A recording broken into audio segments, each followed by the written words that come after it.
Well, Constance Mathe, who's the national coordinator of the Asijiki Coalition, says sex workers are unable to turn to the police for help because of how they're treated, and says that this further hinders the advancement of human rights and opportunities to reduce gender-based violence and femicide in the country. Well, she joins us now to further elaborate. Constance, thank you so much for joining us on our program this morning.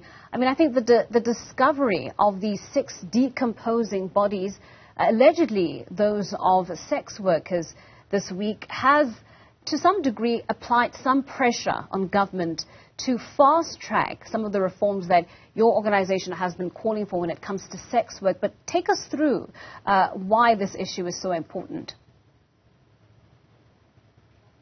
It's very important. As you can see, first of all, I would just say the way the people even they address the deceased people, it shows no respect. These are the human beings, they are being killed, and the way the people are talking about it and undermining the issue, not taking it into a consideration, it worries us a lot. And this issue has appointed that the sex threat is there and is surviving, and the people need to be aware. And what is happening, it has been opening the people's eyes that one person have killed about 6 women. Let's not generalize the issue and say sex workers only. But at the same time, the remaining party, they are women, they are mothers, they have got children. We don't know how many families do they have and they have to feed behind, and how many siblings they left behind. They are human beings. So it's worrying that why should we not take into a consideration as a country and move forward and decriminalize the sex trade? Because the issue of killing of the sex workers, it hasn't started today. Sex workers have been dying in numbers. It came out on the media several times. But now, if they are taking about 6 bodies at once, this is so worrying. What happens of the 7 they are still missing? We don't know whether they are still alive or they are dead as well. So we say sex work industry should be decriminalized. Let the criminal charges removed from the sex workers so that the sex workers can operate not in the dark places, where they can operate, where we can see them. I hear what you're saying. You know, the decriminalizing will essentially humanize sex workers, give them back that sense of identity and dignity, and, you know, in many instances, like we mentioned, you know, be able to go to the police when they are victims of violent attacks, as we've seen with this particular story.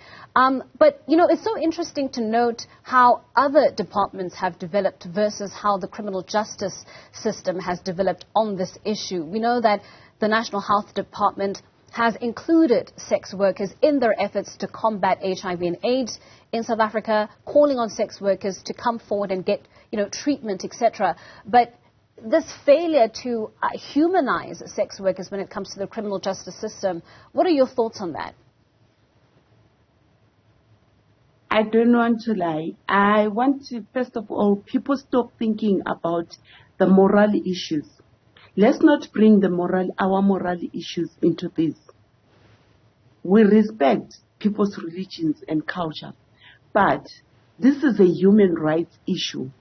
People, if they can start thinking this is a human rights issue, the decriminalization that we are calling for the sex work is the human rights issue, and we say everyone has human rights. Everyone deserves to practice their human rights. So what we are saying here is like, allow the sex workers to practice and enjoy their human rights like any other person out there. Because once we bring our moral issue, we'll see it as a taboo. People, they will see it in a different way. And the people, they have got a different point of view. But at the same time, even I'm seeing it as a different point of view. Those who are in power, they will see it in a different way. But at the same time, they are enjoying their own human rights. Why are we depriving the sex workers to enjoy and practice and exercise their human rights as human beings? I mean, you're talking to us there, Constance, about the difference between, voluntary sex work and coerced sex work. And there are individuals who voluntarily want to be a part of the sex trade and have made this their, career of choice.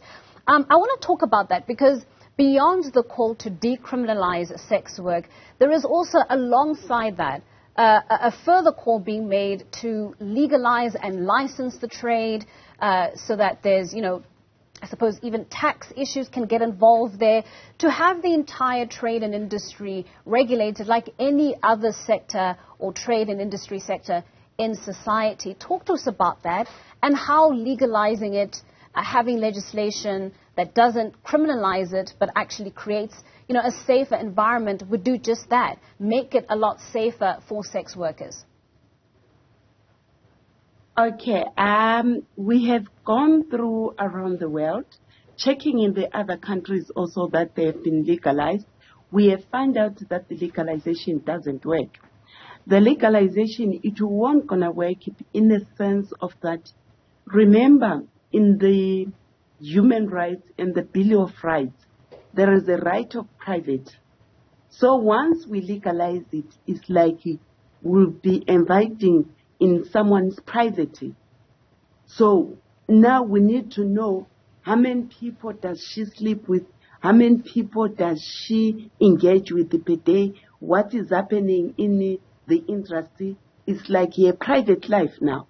So that's why we said we cannot policing someone's body. Everyone has a right to do what they think is right with their body.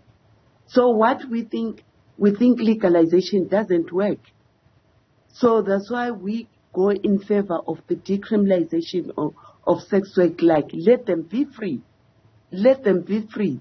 Because even when you check in the industry, as you mentioned earlier, the perpetrators, 75% of the perpetrators are the police officers.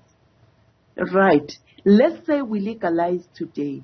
We are still giving them the power to abuse the pure women out there.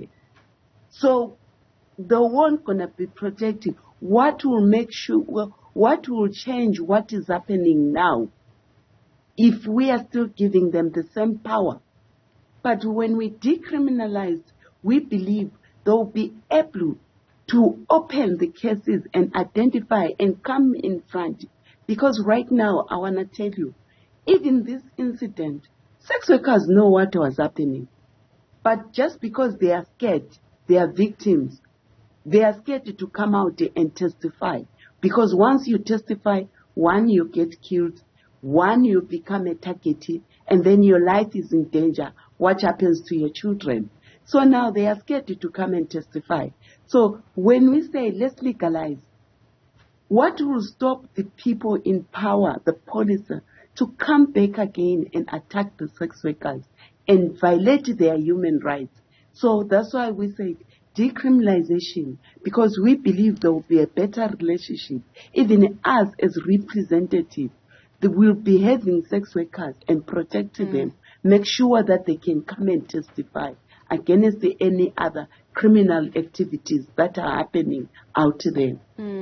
Actually, Constance, some would argue that legalizing it and regulating it would actually offer more protections to sex workers. You raised the example of that potentially being, well, at least potentially opening a window to abuses by police, as we've seen with the criminalization of sex work. But if there's laws regulating the industry as a trade, then police officers who act outside of those laws can actually be held accountable, and something can actually be done when there are abuses of power. In an unregulated environment, that actually further exposes sex workers. Honestly speaking, I doubt on that, because I can tell you right now, the sex trade is criminalized currently, and the police, They are the people in power who given a power to protect the sex workers. What is happening in the industry? They use the power to abuse them. What will change tomorrow? And they use the power to protect them. How are we guaranteed? And some sex workers are being silenced because of these kind of issues. So how are we guaranteed that if we say, still send the people, here is the power, please protect the sex workers, please do this to the sex workers. Look at the issue of the sex workers who were drowned in Durban. They were running away from the police. It shouldn't be like that. They were running from the police and they jumped into the river. They couldn't swim. They died inside the river. 2 of them survived. But it shouldn't be like that when they see police officer, they run away. The police officer should be close to them and protect. But when we decriminalize, it will open the door for us. If that kind of a station, let's say we are here I'm here now in Sandton. Let's say in Sandton here, the police officers, they are the one who committed crime. It will give me a power as a representative to go to the next police station and open the case. But right now, with the current situation, our cases are just swept under the carpet. When they see that the human rights are coming forward, it's either the document get lost, the document get missing. Somewhere, things go wrong. Constance, you're right. It shouldn't be that way. Citizens should not be afraid of police officers who are there to serve and protect them. But I am curious about what you then believe to be a safe sex work environment. What does that look like? It can't just be decriminalization. I don't want to lie. The safe environment that we are calling one, there is not only the kind of the decriminalization.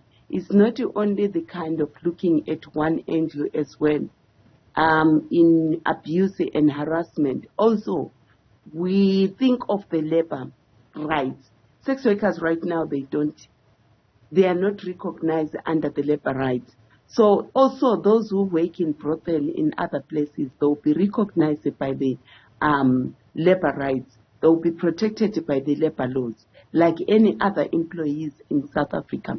So when we think about the street-based sex workers, at least we'll kind of have a uniform to identify them, their working area, their working space, and if there will be the patrol around that with the policies that identified that a certain police officer was working in a certain area, because now we'll be having the laws in place to protect them. All right. Constance, thank you so much for coming onto our program and helping us have this conversation. That is Constance Mathe, National Coordinator of the Asijiki Coalition.